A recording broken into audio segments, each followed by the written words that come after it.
आपण मध्यम निकाय या सूक्त ग्रंथामधील 28 नंबरचं सूक्त अभ्यासत आहोत. जे महाहत्ती पदोपम सूक्त मध्ये हत्तीच्या पायाची उपमा असलेलं सूक्त. तर या सूक्ताची सुरुवात अशी आहे. असे मी ऐकले आहे, एके समयी भगवान बुद्ध श्रावस्ती जेतवनामधील अनाथपिंडकाच्या आरामामध्ये विहार करीत होते.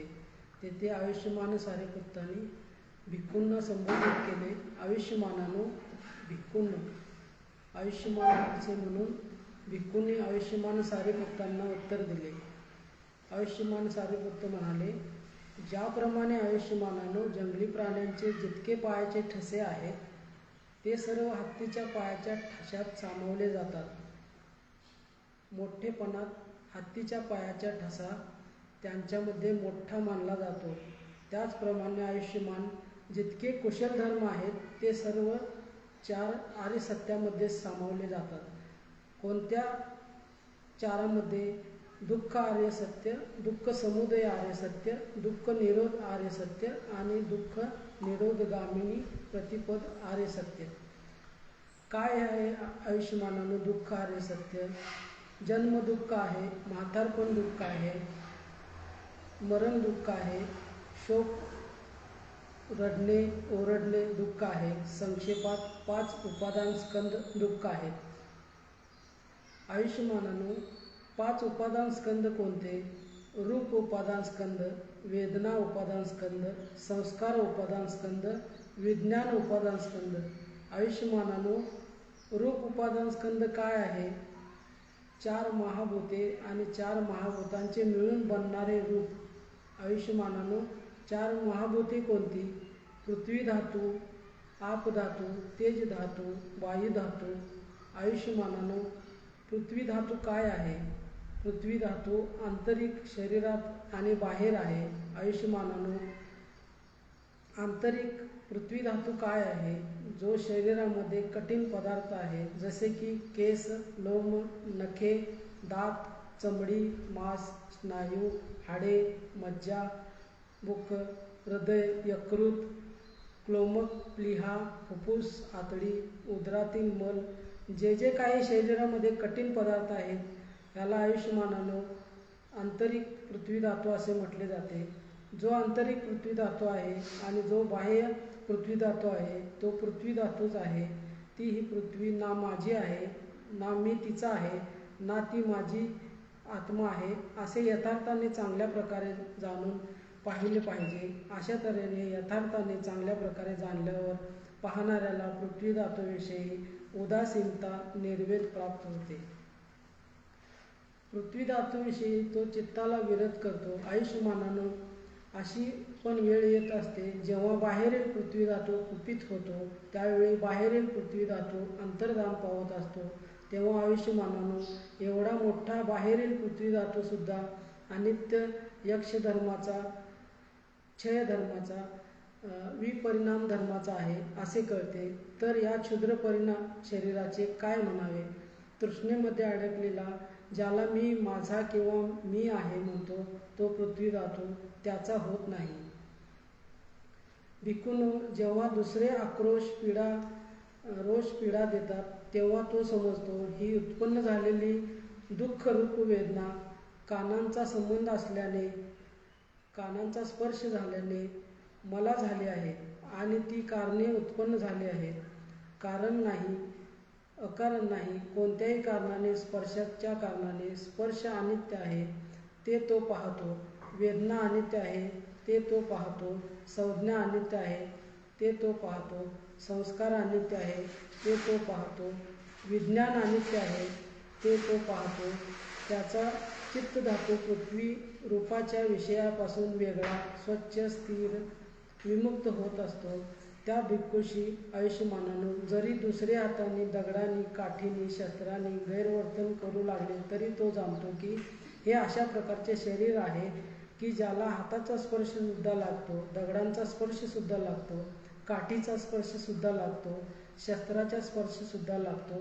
भगवंताने ककोचोपन सुत्तामध्ये उपदेशित केलेले आहे की म्हटलेले आहे की भिक्खूंनो, दोन्ही बाजूंना दाते असलेले कर्वतींनी जरी चोर डाकू एक एक अंग कापू लागले तरी सुद्धा जो मनाला दूषित करील तो माझ्या उपदेशाचे अनुकूल आचरण करणारा नाही.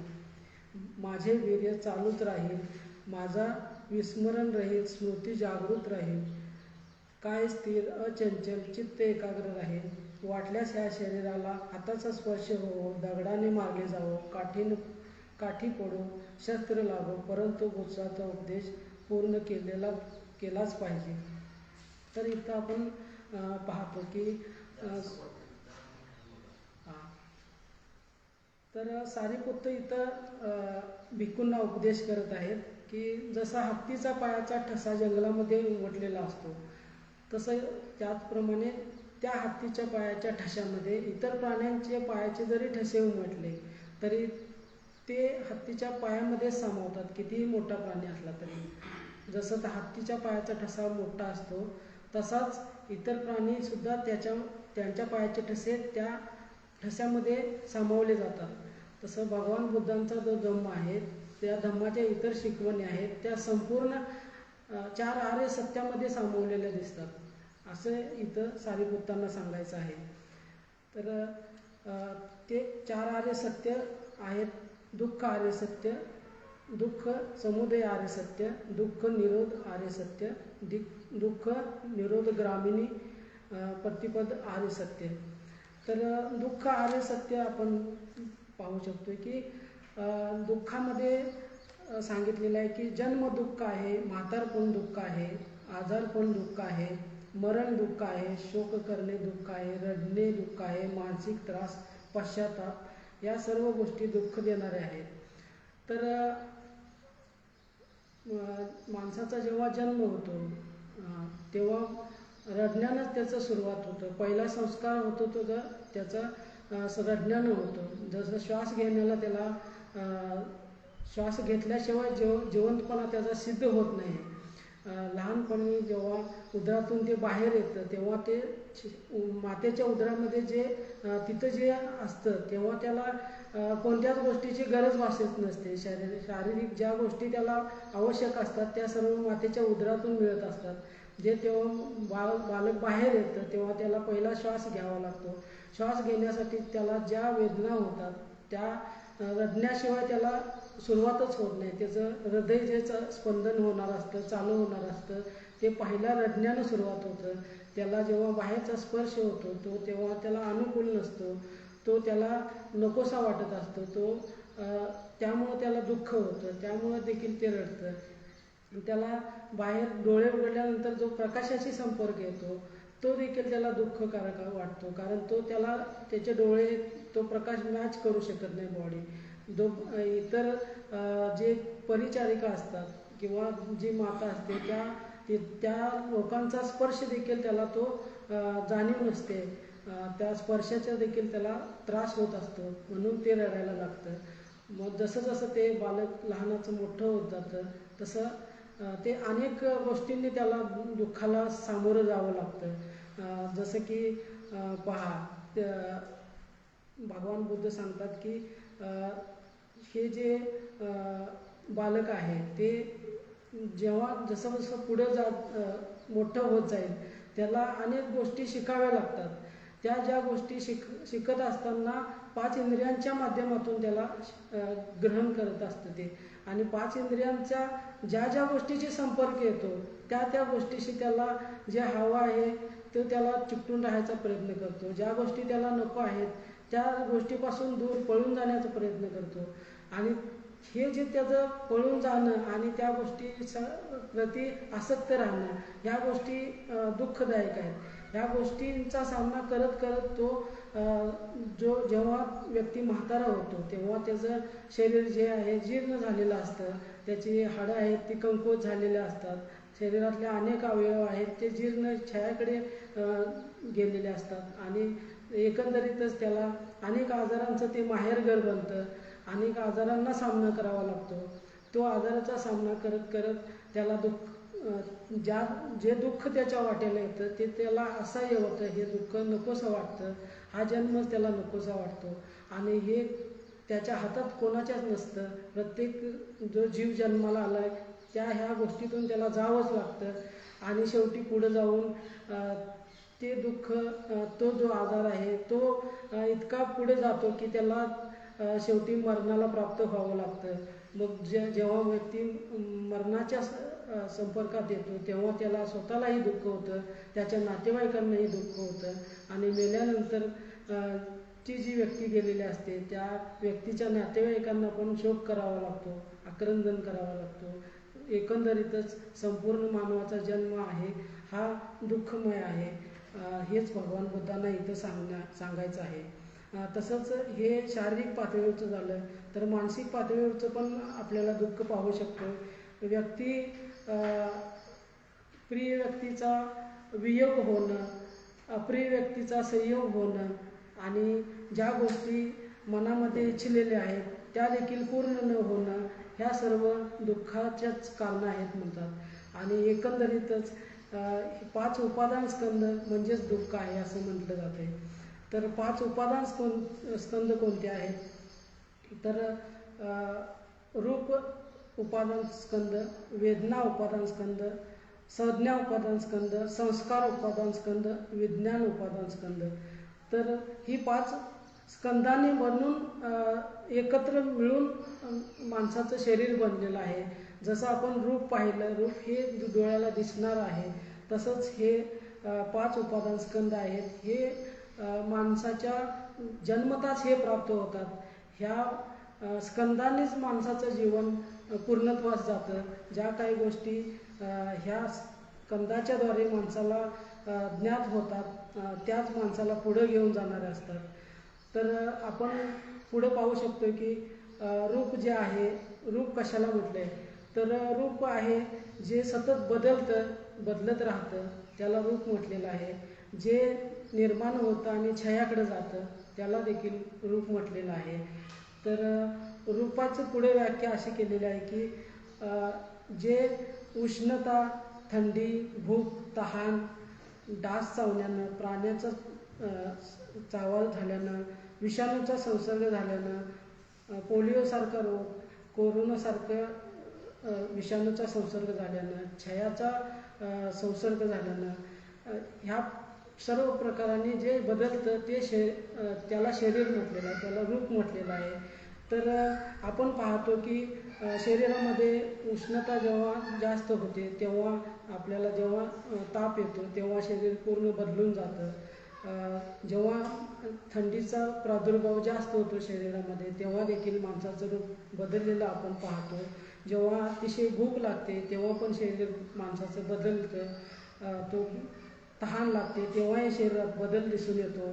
जेव्हा डास चावतो तेव्हा आपण पाहतो डेंग्यू, मलेरियासारख्या रोगाला बळी पडून माणसाचं शरीर बदलतं. एखाद्या विषाणूचा संसर्ग झाला, जसं पोलिओसारखा, आता पोलिओ नष्ट झालेला आहे पण पूर्वी 1952ला पोलिओची लस अमेरिकेमध्ये निर्माण झाली.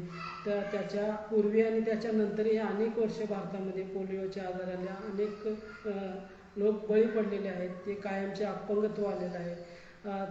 अमेरिकेमध्ये असं म्हटलं जायचं की लोक या पोलिओच्या आजारातला विषाणूला घाबरून बाहेर देखील पडायचे नाहीत. चर्चमध्ये आतमध्ये बसून राहायचे, देवाची प्रार्थना करत राहायचे. आणि अमेरिकेमध्ये जेव्हा 1952ला पोलिओची लस शोधण्यात आली, अनेक बालकांच्यावर याचे प्रयोग करण्यात आले, यशस्वी झाले, तेव्हा अनेक लोक जल्लोष करण्यात रस्त्यावर आले आणि पोलिओचं उच्चाटन आपण झालेलं पाहतो. अनेक भारतामध्ये तर अनेक रोगी याला बळी पडलेले आहेत. तसं हे अनेक विषाणूंना बळी पडणारं जे शरीर आहे त्याला रूप म्हटलेलं आहे. आपण कोरोनाचं पण पाहतो की जो डोळ्याला न दिसणारा विषाणू आहे तो शरीरात गेल्यानं अनेक लोक जगामध्ये मृत्युमुखी पडलेले आहेत. तसंच क्षय रोग आहे, तो डोळ्याला न दिसणारा आहे, त्याचा प्रादुर्भाव झाला की माणसाला मरण देखील येऊ शकतं. तर या सर्व गोष्टीला रूप म्हटलेलं आहे. ही डोळ्याला दिसणारे आपण रूप या गोष्टीला आपण पाहतो. तसंच रूप असं म्हटलेलं आहे की जे ह्या स्पेसमध्ये जागा व्यापतं त्याला देखील रूप म्हटलेलं आहे.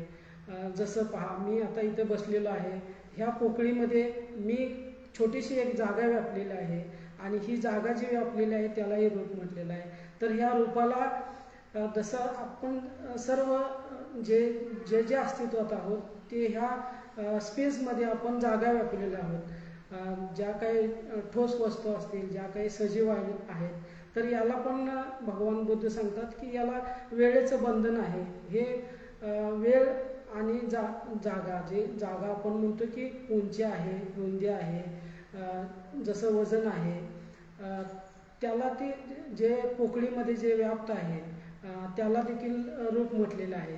तर ह्याला काळाचं बंधन असं कसं म्हटलेलं आहे की हे 3 काळामध्ये विभागलेलं आहे. भूतकाळ, वर्तमान काळ आणि भविष्यकाळ. माणसाचा जन्म आहे तो भूतकाळ आहे आणि माणसाचा भविष्यकाळ आहे तो मृत्यू आहे आणि मधला जो एजिंग पिरियड आहे, जो वाढ होणार आहे, त्याला वर्तमान काळ म्हटलेला आहे. असं पण रूपाची व्याख्या इथं दिसून येते. तर आपण 5 स्कंदामध्ये रूप हे पाहिलं. तर रूपाच्या नंतर येतं वेदना हे स्कंद येतं. वेदना म्हणजे 5 इंद्रियांच्या माध्यमातून ज्या वस्तूंशी संपर्क येतो, जसं डोळा आहे, कान आहे, नाक आहे, जीभ आहे, त्वचा आहे, या 5 इंद्रियांच्या मार्फत ज्या ज्या गोष्टींशी आपला संपर्क येतो त्या गोष्टीला त्या गोष्टीपासून वेदना निर्माण होते. मग ती वेदना सुखद असेल, दुःखद असेल, असुखद असेल, दुःखद असेल. म्हणजे पहा, आपण डोळ्याने एखादं रूप पाहतो, ते आपल्याला हवंसं वाटलं तर त्याच्याबद्दल आसक्ती निर्माण होते. जेव्हा ते रूप आपल्याला नकोसं वाटतं, जे कुरूप वाटतं ते आपल्याला नकोसं वाटतं, त्यापासून आपण दूर जायचा प्रयत्न करतो. जे रूप सुंदर वाटतं, ते हवं असं माझं आहे असं वाटतं, त्या रूपाला मी म्हणून पाहतो आणि ते त्याच्या प्रती आपल्या अटॅचमेंट निर्माण होते. जसं हे 5 इंद्रियांच्या मार्फत वेदनेचा स्पर्श होतो. म्हणजे कसं पहा, डोळ्यांचा स्पर्श प्रकाशाशी संबंधित आहे. डोळे जसे आपण उघडले तर प्रकाश असेल तर ह्याचं विज्ञान पूर्ण होतं, प्रकाश नसेल तर विज्ञान पूर्ण होत नाही. डोळ्याचा प्रकाशाशी संबंध आहे. तसंच कानाचा हा पोकळीशी संबंध आहे. एखादा आपल्याला आवाज ऐकू यायचा असेल तर तो पोकळी असेल तरच आवाज येतो आपल्यापर्यंत. जर पोकळी नसेल तर कानाचं ज्ञान पूर्ण होत नाही. गंधाचं म्हणजे जो गंध आपण घेतो नाकाने, तो हवेशी त्याचा संबंध आहे. हवा जर एखादा गंध आपल्यापर्यंत पोचायचा असेल तर हवेच्या मार्फतच ते आपल्याला गंध अनुभव करता येतो. तसं ते विज्ञान गंधाचं हवेशी संबंधित आहे. चवीचं द्रव पदार्थाशी आहे. जसं पहा की आपण एखादी चव घेतो तर ते लाळ त्याच्यामध्ये सिक्रेट होते आणि ती आपण त्याचं चवीचं ज्ञान होतं. तसं ते चवीचं ज्ञान हे द्रव पदार्थाशी संबंधित आहे. स्पर्शाचे ज्ञान हे धातू पदार्थ, पृथ्वी पदार्थाशी संबंधित आहे. जसं स्पर्श आहे तो आपण ज्या डोळ्या कठीण आहेत, ज्या दिसणाऱ्या आहेत, ज्याला स्पर्श करून अनुभवतो ते पृथ्वी या धातूशी संबंधित आहे. स्पर्शाचं ज्ञान हे पृथ्वी धातूंनी पूर्ण होतं. तर पुढे जाऊन असं आपण पाहतो की ही पृथ्वी धातू, सुरुवातीला आपण पाहू की पृथ्वी धातूशी जे लक्षण आहे ते खरखरीत आणि कठोर स्वभावाचं आहे. जसं पृथ्वी धातू शरीरामध्ये आहे तशी बाहेर पण आहे. बाहेरचे पृथ्वी धातू आपण पाहतो की ज्या ज्या कठीण दिसणाऱ्या गोष्टी आहेत, मग दगड असेल, माती असेल, पर्वत असेल, ज्या ज्या गोष्टी ज्याला आपण स्पर्श करून पाहतो, ज्या कठीण वाटतात, त्या सगळ्या पृथ्वी धातूमध्ये म्हणतात. जसं बाहेर पृथ्वी धातू आहे तसं आतमध्ये आपल्या शरीरामध्ये पण पृथ्वी धातू आहे. त्याच्यामध्ये केस आहे, लोम आहे, नख आहे, दात आहे, त्वचा आहे, मांस आहे, हाडे आहेत. हाडातील ज्या ह्या आपण पाहतो की मज्जा संस्था आहे, ती किडनी आहे, पित्ताशय आहे, फुफ्फुस आहे, फुफ्फुस च्या आवरण आहे, मोठे आतडे आहे, लहान आतडे आहे. पोटातील जे पदार्थ आहेत त्या सगळे ठोस स्वरूपाचे आहेत. जी विष्ठा आहे किंवा मेंदू आपलं मेंदू, मस्तकातील जो मेंदू आहे तो देखील ठोस स्वभावाचा आहे. ह्या पृथ्वी धातूशी संबंधित या सर्व गोष्टी आहेत.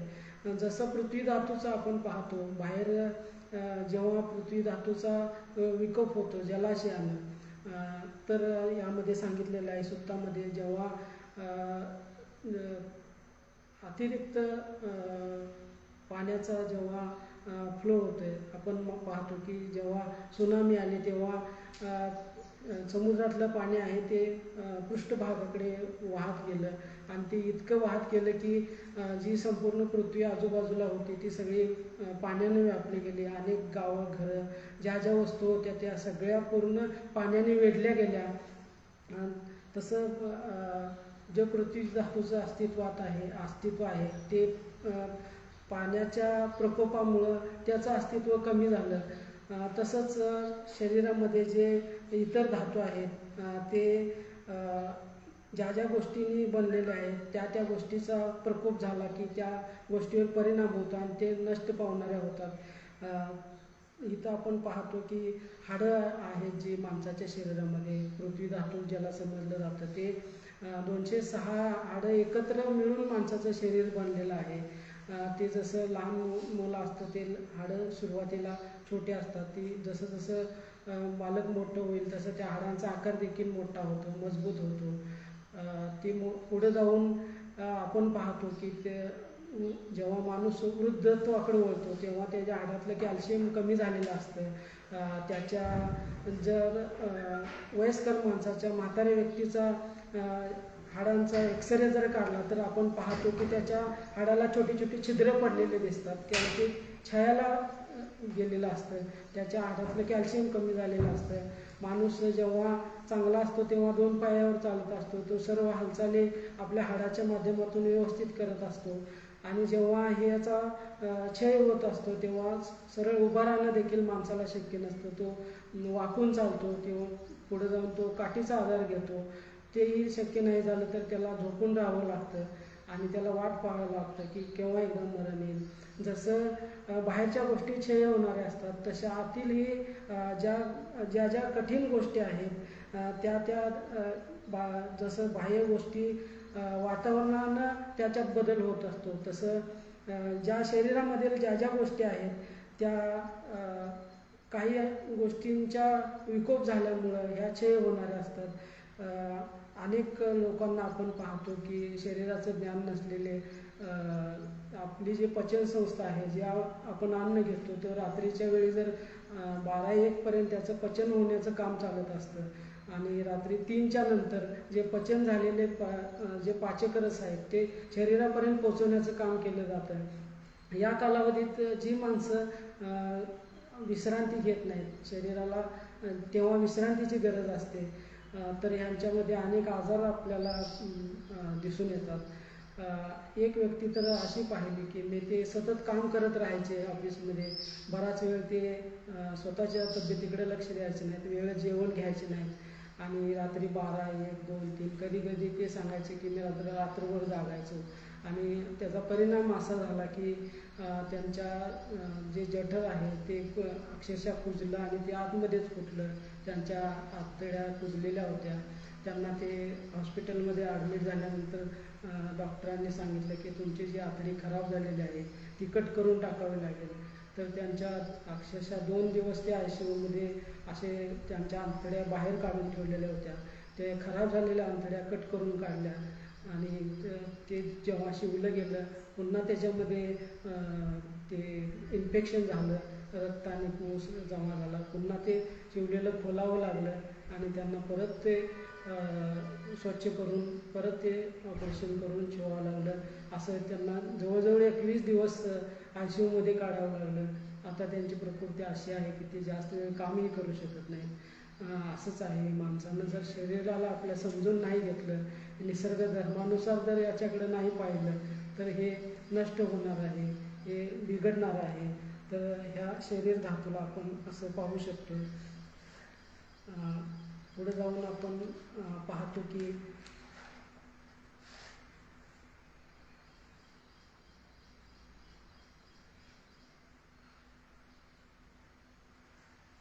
पुढचा पॅरेग्राफ आहे, आयुष्यमानानो त्या भिक्खूला अशा प्रकारे बुद्धाची आठवण ठेवताना, ज्या प्रकारे धर्माची आठवण ठेवताना, ज्या प्रकारे संघाची आठवण ठेवताना कुशलयुक्त उपेक्षा जर निर्माण झाली नाही तर त्यामुळं ते उदास होतं, त्याला संवेग उत्पन्न होतो. अरे रे, अलाभ झाला, मला लाभ झाला नाही, मला दुर्लाभ झाला, सुलाभ झाला नाही. मला ह्या प्रकारे बुद्ध धर्म संघाचे स्मरण करून कुशलयुक्त उपेक्षा निर्माण झाली नाही. त्याप्रमाणे आयुष्यमानानं कोणी पुत्रवधू आपल्या सासऱ्याला पाहून लाजते, तिला लज्जा उत्पन्न होते, त्याप्रमाणे आयुष्यमानानं त्या भिक्खूला अशा प्रकारे धर्म संघाच्या गुणांची आठवण करीत असता कुशलयुक्त उपेक्षा उत्पन्न झाली नाही तर तो उदास होतो, त्याला संवेग उत्पन्न होतो. अरे रे, अलाभ झाला. आयुष्यमानानं त्या भिक्खूला जर ह्या प्रकारे बुद्ध धर्म संघाची आठवण करताना कुशलयुक्त उपेक्षा उत्पन्न झाली तर तो त्यामुळे संतुष्ट होतो. एवढ्याने आयुष्यमानानं भिक्खूंनं खूप केले. तर इथं सांगितलेलं आहे की या ज्या आपण पाहिलेल्या गोष्टी आहेत आत्ताच्या शरीरामध्ये, तर तो व्यक्ती आहे तो ह्या सर्व गोष्टी माझ्या आहेत असं समजतो. हे शरीर माझं आहे, हे जे मला लाभलेले उपादान आहेत म्हणजे स्कंद आहेत, ते सर्व त्या उपादानाप्रती तो अटॅच राहतो. हे सर्व माझं आहे, माझं जे शरीर सुंदर आहे ते तसंच राहावं असं वाटतं. जे माझी जे हाडं आहेत म्हणजे जे माझं जे एकूण बॉडी आहे ती तशीच कायमस्वरूपी राहावी, शेवटपर्यंत तशीच राहावी असं त्याला वाटतं. तर भगवान बुद्ध सांगतात हे शक्य नाही, हे अनित्य आहे, हे नाश पावणारं आहे. जसं त्याला या शरीराभोवती शरीराबद्दल तो जर अटॅच राहिला, त्याला माझा आहे समजला, तर त्याला दुःखच उत्पन्न होतं. तो शरीराला माझा आहे समजून सगळीकडे जर वावरू लागला तर त्याच्या प्रति स्वतःच्या शरीराप्रती अहंकार निर्माण होतो. जसं इथे एक उदाहरण दिलेलं आहे की जसे त्या कुटुंबामध्ये नववधू आहे, ती सासऱ्याला पाहून ती शांत होते, लाजते. तर कसं याच्याकडे आपण पाहतो की ते जी नववधू आहे ती म्हणत असते की हे जे कुटुंब आहे ते माझ्याच कामामुळं सगळं चाललेलं आहे, मीच हे काम घर चालवत आहे, माझ्यामुळं हे घरातले सगळे लोक सुखी आहेत आणि याच्याप्रती ती अटॅच झालेली असते आणि त्या आविर्भावात ती वागत असते. आणि ती जेव्हा सासरासमोर येतो तेव्हा पाहते की हे सर्व सासरे चालवत आहेत, हे कुटुंब सासऱ्यांच्यामुळंच चाललेलं आहे, त्यामुळे तिचा थोडासा अहंकार कमी होतो आणि ती पाहते की हे माझं एकट्याचं घर नाही आहे, मी जरी काम करत असले तर या सर्वांचं मिळून घर आहे. तसंच हे शरीर जे आहे हे सगळ्या ज्या आपण पाहिले 20 जे घटक आहे त्या सगळ्यांचं मिळून हे शरीर बनलेलं आहे. मी म्हणण्यासारखं, माझं म्हणण्यासारखं या शरीरामध्ये कोणतीही गोष्ट नाही आहे. आपण पाहिलं या ज्या गोष्टी आहेत या शरीराला केवळ आधार देणाऱ्या गोष्टी आहेत, या शरीराला जगवणाऱ्या गोष्टी आहेत. आपण पाहतो की जसं पृथ्वी आहे ही सर्व सृष्टीला जगवणारी आहे. या सृष्टीमध्ये ज्या ज्या गोष्टी माणसाला सजीव प्राण्याला उपयुक्त आहेत त्या सर्व ह्या पृथ्वी देण्याचं काम करत असते. माती आहे ते अनेक प्रकारे आपण पाहतो की चांगलं अन्नधान्य त्या पृथ्वीमध्ये मातीमध्ये पिकतं आणि तेच आपण ग्रहण करतो आणि हे सजीवाला जिवंत ठेवण्याचं एक पृथ्वी आधार म्हणून काम करते. तसंच हे शरीरातील जे घटक आहेत ते आपल्याला आधार देण्याचं काम करतात. आपण पाहतो की जो सामान्य माणूस आहे तो आपल्या ह्या चांगल्या शरीराच्या माध्यमातून हिमालयावर सुद्धा गेलेला आपण पाहतो. तो जवळजवळ हिमालयाची उंची मला वाटतं 29,000 समुद्रात सपाटीपासून उंच आहे. तर मी 1-2 पुस्तकं वाचली जेफ्री आर्चरचं द पाथ ऑफ ग्लोरी, त्याच्यामध्ये त्यांनी वर्णन केलेलं आहे की जो हिमालय आहे तो पार करण्यासाठी तिथं कोणीही जाऊ शकत नाही, म्हणजे सर्वसामान्य व्यक्ती तिथं हेलिकॉप्टरसुद्धा पोहोचू शकत नाही, तिथं विमान देखील पोहोचू शकत नाही, तिथं प्रतिकूल हवामान आहे, तिथं माणूस ह्या शरीराच्या आधारानं पोचलेला आहे. जर आपण बेअर ग्रिल्सचं आत्मचरित्र वाचलं, त्यांनी पण त्याच्यामध्ये उल्लेख केलेला आहे की 29,000 उंची गाठणं हे माणसाला केवळ अशक्य आहे. जर निसर्ग प्रतिकूल असेल तरच तिथं जातो आहे, माणसाच्या निसर्ग अनुकूल असेल तरच तिथं पोचणं शक्य आहे. तिथं पोचण्यासाठी बहुधा अनुकूल परिस्थिती असते. तो केवळ माणूस आपण पाहतो की या चांगल्या तब्येतीवर, चांगल्या ह्या शरीरातील घटकांच्या आधारे पोचलेला आहे, हे आपण पाहतो. पुढं दिलेला आहे की दुसरा धातू आहे तो आप धातूविषयी आपण पाहू. काय आहे आयुष्यमानानो आप धातू? पाणी धातू. आप धातूला पाणी म्हटलेलं आहे. आंतरिक आणि बाहेर आयुष्यमानानो आंतरिक आप धातू आहे जो शरीरामध्ये पाण्याचे पदार्थ आहेत, जसे की पित्त, शेम, रक्त, घाम, मेद, अश्रू, चरबी, लाळ, नाकातील शेंबूड, कानातील मळ, मूत्र, जे काही आणखी शरीरामध्ये पाणी किंवा पिण्याचे आहे, आयुष्यमानानं त्याला आप धातू म्हटले जाते. तो माझा नाही, तो मी नाही, तो माझा आत्मा नाही, अशा प्रकारे त्याला यथार्थ जाणून पाहिले पाहिजे. अशा प्रकारचे यथार्थ चांगल्या तऱ्हेने जाणल्यावर, पाहिल्यावर आप धातूबद्दल निर्वेद उदासीनता उत्पन्न होते. आप धातूविषयी तो चित्ताला विरक्त राहतो. आयुष्यमानानं अशी पण वेळ येते जेव्हा बाहेरील आप धातू प्रकोपित होतो. त्यावेळी गावांनासुद्धा, निगमांनासुद्धा, नगरांनासुद्धा, जनप्रदेशांनासुद्धा वाहून टाकतो. आयुष्यमानानं अशी पण वेळ येत असते जेव्हा महासमुद्र 100 योजने, 200 योजने, 700 योजने, आयुष्यमानानं अशी पण वेळ येत असते जेव्हा समुद्रात 7 ताड, 6 ताड, 5 ताड, 4 ताड, 3 ताड, 2 ताड, ताडभरच पाणी असते. आयुष्यमानानं अशी पण वेळ येत असते जेव्हा समुद्रात 7 पुरुष, 6 पुरुष, 5 पुरुष, 4 पुरुष, 3 पुरुष, 2 पुरुषभर पाणी राहते. जेव्हा महासमुद्रामध्ये अर्धा पुरुष, कमरे इतके, मांडी इतके, गुडघ्या इतके पाणी असते. जेव्हा महासमुद्रामध्ये बोटाचे पेर धुण्यासाठी सुद्धा पाणी राहत नाही. आयुष्यमानानं या एवढ्या मोठ्या बाहेरच्या आप धातूच्या अनित्यता, क्षय, धर्माच्या एवढ्याने आयुष्यमानानं भिक्खूंनं खूप केले आहे. तर इथं आपण पाहतो पाणी धातूविषयी भगवंतांनी सांगितलेलं आहे की पाणी धातू जो बाहेर जसा आहे तसा शरीरामध्ये आहे. तर पाणी धातूविषयी ज्या गोष्टी बाहेर आपण पातळ ज्या गोष्टी आहेत त्या सर्व पाणी धातूमध्ये मोडतात. मग ते तेल, जे काही पातळ स्वरूपाच्या गोष्टी आहेत त्या पाणी धातूमध्ये मोडतात. तर शरीरामध्ये त्याच पाणी धातूचे जे घटक आहेत ते सांगितलेले आहेत की पित्त, श्लेम, रक्त, घाम, मेद, अश्रू, चरबी, लाळ, नाकातील शेंबूड, कानातील मळ, मूत्र, ज्या गोष्टी पातळ म्हणून आहेत ते द्रव धातू जसे बाहेर आहेत तसे शरीरामध्ये आहेत.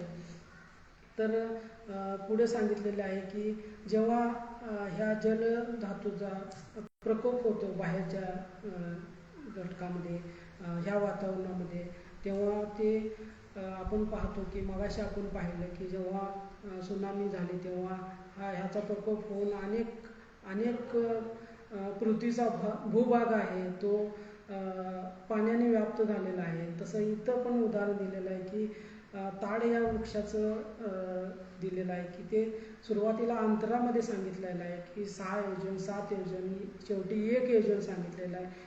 योजन म्हणजे जेव्हा सूर्य उगवल्यापासून सूर्यास्तापर्यंत जेवढं अंतर माणूस चालत जातो तेवढं अंतर 1 योजन समजलं जातं. तसं 7 योजन, 6 योजन, 5 योजन, अगदी पुढे जाऊन 1 योजनपर्यंत सांगितलेलं आहे. म्हणजे जे समुद्रातलं पाणी आहे महासमुद्रातलं, तर ते पाणी जेव्हा समुद्र आटतो तेव्हा हे कमी होत जातं. ते शेवटी पुढे जाऊन सांगितलेलं आहे की ताड या वृक्षाची उपमा देऊन ते 7 ताड उंच इतकं राहतं. नंतर ते 5 ताड, 3 ताड, 2 ताड असं 1 ताड शेवटी पुढे जाऊन सांगितले माणसाच्या कमरेएवढं पाणी शिल्लक राहील आणि गुडघ्याएवढं राहील आणि शेवटी एक पेर देखील फुटणार नाही एवढं पण शिल्लक राहील. हे पण संपणार आहे, याच्यात बदल होणार आहे असं भगवान बुद्ध सांगतात. जसं या बाहेर ज्या गोष्टी जलधातूविषयी आहेत तशाच आतमध्ये पण आहेत. आपण पाहतो की ह्या जलधातूचा प्रकोप झाला तर शरीरामध्ये याचा आपण पाहतो की अनेक गोष्टी शरीरामध्ये ज्या आहेत ते अशा पातळ पदार्थांनी बनलेल्या आहेत. शरीरामध्ये 60% सगळे जे आहेत ते गोष्टी द्रव पदार्थांनी व्यापलेल्या आहेत. याचं जर प्रमाण कमी झालं तर माणसाला पचनसंस्था त्याची खराब होते, अनेक आजारांना त्यांना सामना करावा लागतो. त्याच्या शरीरामध्ये त्याला डिहायड्रेशन होतं आणि प्रसंगी त्याला मृत्यू देखील येऊ शकतो. आपण पाहतो की अनेक आजार हे माणसाला शरीरातील ह्या गोष्टी कमी झाल्यानं याचं संतुलन बिघडल्यानं होऊ शकतात. ह्या गोष्टी पण भगवंतांनी पाहायला सांगितलेल्या आहेत. एक छोटंसं उदाहरण येतं आहे की अमेरिकेमध्ये लॉस एंजेलिसमध्ये 1984 साली एक मॅरेथॉन स्पर्धा झाली. तिथंमध्ये त्या स्पर्धेमध्ये गॅब्रिएला अँडरसन ह्या नावाची एक महिला त्यामध्ये भाग घेतलेली होती. ती त्या मॅरेथॉन स्पर्धेमध्ये 2 तास 48 मिनिट आणि 42 सेकंद ती धावत होती. तर ते तिचं इतकं धावण्यानं तिच्या शरीरातलं पाण्याचे प्रमाण कमी झालं, डिहायड्रेशन झालं. तिचा त्या स्पर्धेमध्ये 37वा क्रमांक आला, तरी पण ती स्पर्धा तिच्या नावानं गाजली. ती अशी होती की ती पळत असताना तिच्या शरीरातलं जे पाण्याचं प्रमाण कमी होऊन डिहायड्रेशन झालं. त्या डिहायड्रेशनमध्ये तिला पळणं देखील कमी होत गेलं. पुढे जाऊन तिचे अशक्तपणा इतका आला की तिची हाडं पण वेडीवाकडी झाली. त्या अवस्थेत पण ती पळत होती. पळता पळता ती जेव्हा स्टेडियममध्ये पोचली तेव्हा सगळं स्टेडियम उभं राहून तिचं स्वागत करत होतं. डॉक्टर जवळ धावले. डॉक्टर म्हणाले की उपचाराची गरज आहे म्हणून तिच्या जवळ गेले, तरी पण ती डॉक्टरनं आपल्या जवळ येण्यास नकार दिला. ती त्या अवस्थेत वेडीवाकडी होत जी फायनल रेस असते तिथंपर्यंत ती बेशुद्ध अवस्थेत असे तिच्या मेंदूला देखील संवेदना कमी कमी होत गेल्या. तरी पण ती सीमारेषा गाठली आणि संपूर्ण तो समुदाय आहे तिचं स्वागत केलेलं आपण पाहतो. यूट्यूबवर अवेलेबल आहे, आपण ती पाहू शकता. जर आपण पाहतो की विपाक जर झाला या जलधातूचा तर एक छानसे ते उदाहरण मी अलीकडे पाहिलेलं आहे. तर ह्या जलधातूविषयी आपण या पद्धतीनं पाहू शकतो की ते अनेक जेव्हा त्याचा प्रकोप होतो तेव्हा ते अनेक गावांना सुद्धा नष्ट करतं, अनेक शहरांना नष्ट करतं. जसं बाहेर त्या गोष्टी नष्ट होणाऱ्या आहेत तसं आतल्या शरीराला पण हे नष्ट करणारे आहेत. आपण पाहतो की माणसाला जेवण नसलं तरी 21 दिवस तो जिवंत राहू शकतो. जसं पाणी जर माणसाला 3 दिवस नाही मिळालं तरी माणूस जिवंत राहू शकत नाही. जसं इतर घटकांची आवश्यकता आहे तसं पाण्याची देखील माणसाच्या शरीरामध्ये गरज आहे. पुढे जाऊन आपण पाहूया की तेज धातूविषयी सांगितलेलं आहे. आयुष्यमानानं तेज धातू काय आहे? तेज धातू आंतरिक आणि बाह्य आहे. आयुष्यमानानं आंतरिक धातू काय आहे? तेज धातू काय आहे? जो शरीरामध्ये प्रति शरीरामध्ये तेज अग्नी किंवा तेजाचा आहे. जसे की आयुष्यमानानं ज्यामुळे संतप्त होत असतो, जर्जरित होत असतो, परिदग्ध होत असतो, खाल्लेले प्यालेले चांगल्या प्रकारचे पचते किंवा जे आणखी काही शरीरामध्ये प्रति शरीरामध्ये तेज किंवा तेजविषयी त्याला म्हटले जाते आयुष्यमानानं तेज धातू. जो हा शरीरातील तेज धातू आहे, जो हा बाहेरील तेज धातू आहे, तो तेज धातू हा माझा नाही, ना मी आहे, ना माझा आहे, माझा आत्मा आहे. अशा प्रकारे त्याला यथार्थ जाणल्यावर पाहिल्यावर ते धातूविषयी निर्वेद उदासीनता प्राप्त होत असतो. तेच धातूविषयी तो चित्ताला विरत राहतो. आयुष्यमानानं जशी पण वेळ येते येत असते. जेव्हा बाह्य तेज धातू कुपित होत असतो तो गाव, निगम, नगर यांनासुद्धा जाळतो. पण जेव्हा तो हिरव्या गवताजवळ, खडकाजवळ, जलाशयाजवळ किंवा उघड्या मैदानावर येतो तेव्हा त्याला इंधन न मिळाल्यामुळे तो विझून जातो. आयुष्यमानानं अशी सुद्धा वेळ येते जेव्हा त्याला कोंबडीच्या पाया एवढे सुद्धा, कातडीच्या सालपाटा एवढे सुद्धा शोधतात. आयुष्यमानानं एवढ्या मोठ्या तेजधातूची अनित्यता एवढ्याने आयुष्यमानाने भिक्खूनं खूप केले. तर इथं आपण तेज धातूविषयी पाहू की तेज धातू हा जसा बाहेर आहे, आपण पाहतो की सूर्याची उष्णता आहे ती अनेक ह्या सृष्टीला जीवित ठेवण्यासाठीही उपयोगी पडते. जसं आपण पाहतो की सर्व जे सजीव गोष्टी आहेत त्यांना उष्णतेची गरज असते. हे तेज धातू सूर्यापासून मिळते. तर जसं बाहेर ह्या गोष्टी वाढण्यासाठी, विकास होण्यासाठी तेज धातूची गरज आहे, तसंच शरीरामध्ये ह्या तेज धातूची पण गरज आहे. शरीराला जिवंत ठेवण्यासाठी जे काय आपण अन्नग्रहण करतो किंवा शरीराला एकंदरीत जिवंत ठेवण्यासाठी जे उष्मा लागतो हा आपल्या शरीरामध्ये जे आपण अन्नग्रहण करतो, पाणी पितो, श्वास घेतो त्या गोष्टीतून मिळत असतो. आणि जसं बाहेर आपण पाहतो की तेज धातूचा प्रकोप झाला तर ज्या ज्या गोष्टी त्या अग्नीमध्ये सामावल्या जातात त्या सर्व जळून खाक होतात. आपण पाहतो अनेक घरं, अनेक शहरं ही ह्या अग्निधातूमुळे भस्मसात होतात. ज्या ज्या त्या गोष्टी त्याच्या संपर्कात येतात त्या सर्व जळून नष्ट होतात. अनेक जंगलाला लागलेली आग ही अनेक दिवस, अनेक महिने टिकून राहते. त्या अग्नीच्या संपर्कात ज्या काही जळण्यालायक ज्या ज्या गोष्टी आहेत त्या सर्व त्या जाळून भस्मसात करतात. आणि ती अग्नी जेव्हा थांबते अशी की त्या जळण्यासाठी काहीच गोष्टी त्याला जेव्हा मिळत नाहीत तेव्हा ती अग्नी धातू शांत होतो.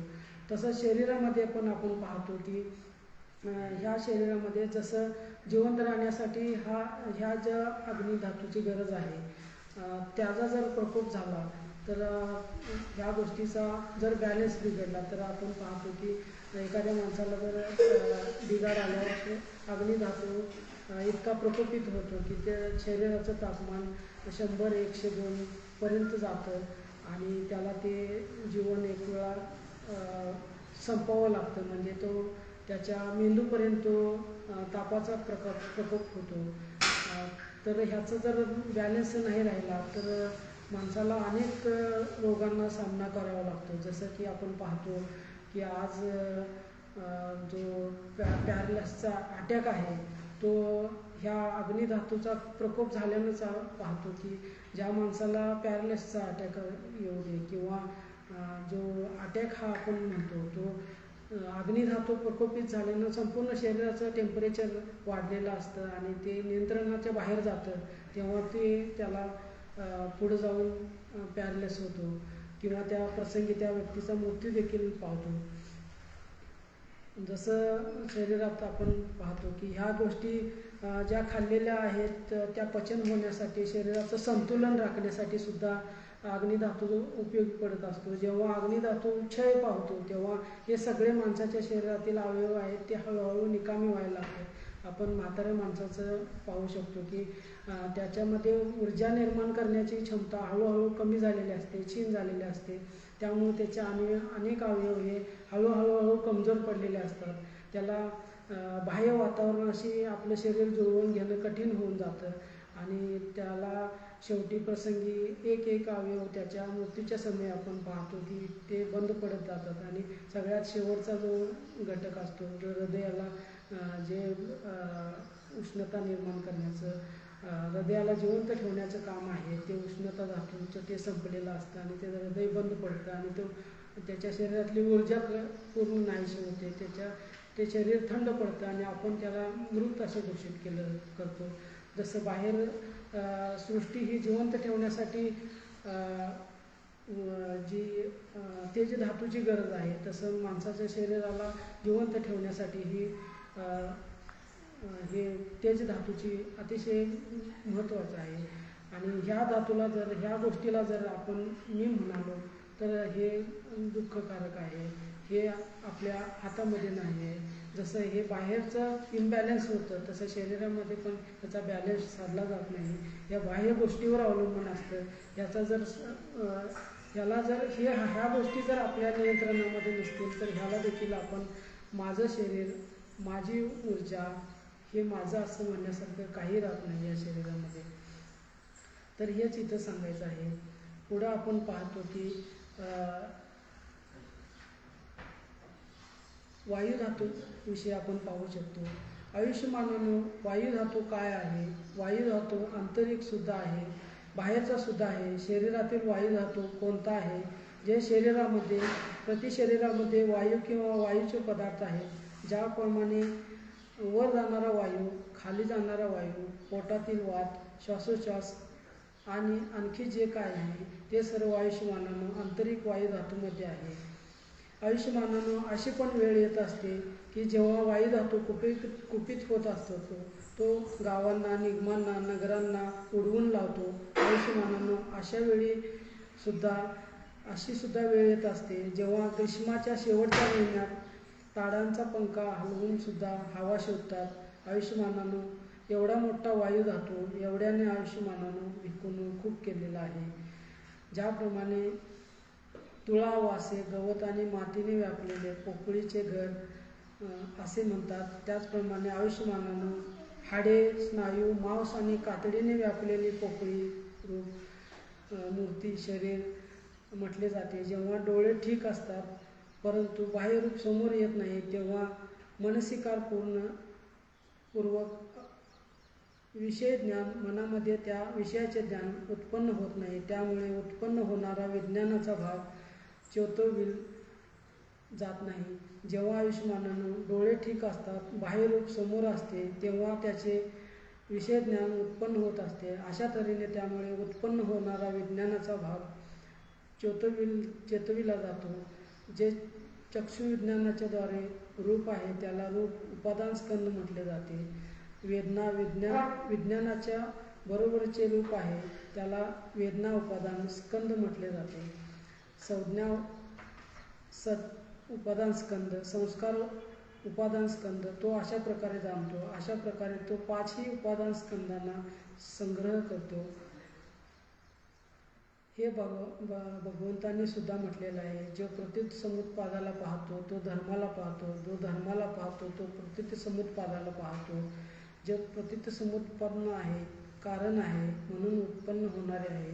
जे की 5 उपादान स्कंद आहेत, त्या 5 उपादान स्कंदांचा छंद म्हणजे दुःख समुदय आहे. जे या 5 उपादान स्कंदातून छंदाला सोडून देतो हा दुःख निरोध आहे. एवढ्याने सुद्धा आयुष्यमानानं भिक्खूनं खूप केले आहे. आयुष्यमानानं जर कान ठीक असतील, नाक ठीक असेल, जीभ ठीक असेल, काया ठीक असेल, मन ठीक असेल, एवढ्याने सुद्धा आयुष्यमानानं खूप केले आहे. आयुष्यमान सारीपुत्त हे म्हणाले, संतुष्ट होऊन या भिक्खूंनी आयुष्यमान सारीपुत्रांचे अनुमोदन केलेले आहे. तर इथं आपण पाहतो की वायू धातू जसा बाहेर आहे तसा शरीरामध्ये पण आहे. वायू धातू विषयी आपण पाहतो की ह्या ज्या वातावरणातल्या ज्या गोष्टी आहेत त्याला इकडून तिकडे पोचवण्याचं काम, म्हणजे ज्या गोष्टी चाललेल्या आहेत बाहेर, म्हणजे आपण पाहतो की जर वायू या निसर्गातील घडणाऱ्या गोष्टी इकडून तिकडे नेण्याचं जरी काम करत असेल तेव्हा ह्याच्यामध्ये जेव्हा प्रकोप येतो, जेव्हा वादळ निर्माण होतं तेव्हा अनेक गोष्टी आपण पाहतो की गावाच्या गावं उद्ध्वस्त झालेली पाहतो, घराच्या घरं पडलेले दिसतात, झाडं पडलेले दिसतात, मानवी जीवन उद्ध्वस्त झालेलं दिसतं. संपूर्ण पृथ्वीवर आपण पाहतो की ह्या वायूचा जेव्हा प्रकोप होतो तेव्हा समुद्रात देखील मोठ्या लाटा उत्पन्न होतात. त्या समुद्राच्या बाहेर येतात आणि समुद्राच्या बाहेर ज्या ज्या गोष्टी आहेत त्या सगळ्यांना समुद्रामध्ये आत सामावून घेण्याचं काम हे चक्रीवादळ करत असतं. हा वायूचा विकोप जेव्हा मोठा होतो तेव्हा अनेक गोष्टींची हानी होते. जसं आपण पाहतो की जसा बाह्य गोष्टी वायू विकोपाला गेल्यानंतर हानी होते, तसं शरीरामध्ये असणारा जो वायू धातू आहे तो देखील विकोपाला गेला तर शरीराची पण हानी होऊ शकते. वायू धातू हा शरीरामध्ये अनेक जे पातळ द्रव आहेत, पदार्थ आहेत, ते इकडून तिकडे नेण्याचं काम करत असतो. ज्या गोष्टी शरीरात आवश्यक आहेत, ज्या ज्या भागामध्ये पुरवण्याचं काम आहे, तो केवळ वायू धातू करत असतो. त्या वायूचा जेव्हा प्रकोप होतो तेव्हा माणूस, आपण पाहतो की जेव्हा वृद्ध व्यक्ती आहे त्याच्यामध्ये ज्या शरीरामध्ये ज्या चलनवलन होणाऱ्या गोष्टी आहेत त्या हळूहळू कमी झालेल्या असतात. त्याचं शरीर हळूहळू मंद पडलेलं असतं. त्याच्या शरीराच्या हालचाली इतक्या गतीने होत नसतात. त्याच्या ज्या पचनसंस्था असतात, शरीरातील ज्या ज्या गोष्टी आहेत त्या हळूहळू त्याच्या क्षीण होतात आणि त्याचा जर प्रकोप जास्त झाला तर तो माणूस मृत्यूला देखील प्राप्त होतो, असं आपण पाहतो. तर इथं सर्वच गोष्टी आहेत 5 इंद्रियांच्या, तर त्या सांगितलेल्या आहेत की डोळ्याचं ज्ञान आहे हे जसं आपण पाहतो की सुरुवातीला आपण पाहिलं प्रकाशाशी संबंधित आहे. डोळ्या जेव्हा माणसाचे क्षीण होतात तेव्हा त्याला समोरच्या गोष्टी दिसण्याशा होतात, तेव्हा त्याचं डोळ्याचं विज्ञान आहे ते हळूहळू नष्ट होतं. त्याला ज्या आपण स्कंद म्हणतो, 5 उपादान ज्या गोष्टी आहेत, जसं माणसाला त्या दुःख देणाऱ्या आहेत तशा ह्या गोष्टी माणसाला जिवंत ठेवण्यासाठी ह्या 5 स्कंद महत्त्वाचे आहेत. त्यामधलं हे 5 इंद्रियांच्या माध्यमातून जे स्कंदाची उत्पत्ती होते ते डोळ्याचं विज्ञान आहे. ते दिसायचं कमी झाल्यानंतर डोळ्याला जेव्हा अधूपण येतं तेव्हा हे विज्ञान नष्ट होतं माणसाचं. तसंच कानाचं आहे. माणसाच्या कानाचे अवयव जेव्हा क्षीण होतात, त्याला ऐकायचं जेव्हा कमी येतं तेव्हा त्याचं देखील विज्ञान, कानाचं विज्ञान हळूहळू नष्ट होतं, ते विज्ञान नाहीसं होतं. तसंच आपण पाहतो की माणसाला पुढे जाऊन स्पर्श जे अनुभवत असतो ते जेव्हा शरीर त्याचं हळूहळू क्षीण होतं तेव्हा त्याला स्पर्श कोणत्या गोष्टीचा आहे हे देखील त्याला आपण जाणवू शकत नाही, तो त्याला अनुभव करू शकत नाही, ते देखील विज्ञान त्याचं हळूहळू नष्ट होतं. जसं आपण पाहतो की वृद्ध व्यक्ती आहे तो हळूहळू त्याचं चव घेण्याचं देखील विज्ञान त्याला वाटत असतं की आता मला कोणतीही गोष्ट खाल्ली तरी चव लागत नाही, मला खाण्याची इच्छाच राहिलेली नाही. त्याचं हळूहळू ते देखील विज्ञान क्षय पावतं आणि जसं आपण पाहतो की हळूहळू एक विज्ञान माणसाचे नष्ट होतात आणि त्याचं संपूर्ण जे स्कंद आहेत 5 त्या हळूहळू नष्ट पावतात आणि त्याचे जे शरीराचं जे यंत्रणा चाललेली आहे ती नष्ट पावते. तसं भगवान बुद्धांनी सांगितलेले आहे की जे या 5 उपादान स्कंदाला माणूस पाहतो तोच धर्माला पाहतो, जो धर्माला पाहतो तो प्रतितसमुत्पादाला पाहतो. प्रतितसमुत्पाद म्हणजेच 5 उपादान स्कंदांना समजून घेणं आहे. माणसाला आपल्या धार्मिक जीवनात पुढे जायचं असेल तर ह्या 5 उपादान स्कंदाला, शरीराला समजून घेणं गरजेचं आहे. जो माणूस शरीराला चांगल्या पद्धतीने समजून घेईल तोच निर्वाण पदाला प्राप्त होऊ शकतो. त्याला चांगल्या पद्धतीचं शरीराचं ज्ञान होईल, तो ह्या बाह्य गोष्टींना आणि अंतर्गत गोष्टींना आपण चांगल्या पद्धतीनं अभ्यासू शकेल आणि निर्वाण हे कुठं बाहेर नाही, हे शरीरामध्येच माणसाला प्राप्त करून घेता येतं. दुःख हे बाहेर नसून शरीरामध्येच आहे. ह्या गोष्टी आपण ह्या 5 उपादान स्कंदामधून आपण पाहू शकतो आणि याला जर चांगल्या पद्धतीनं जाणलं तर माणूस पुढे जाऊन ह्या निर्वाण पदाला प्राप्त होऊ शकतो. या अतिशय महत्त्वपूर्ण सूत्राची थोडक्यात माहिती मी इथं आपल्याला दिलेली आहे. मला जेवढ्या काही गोष्टी ज्ञात झाल्या तेवढे मी सांगण्याचा प्रयत्न केलेला आहे. तर तुम्ही सर्व लोकांनी शांत चित्ताने मला ऐकून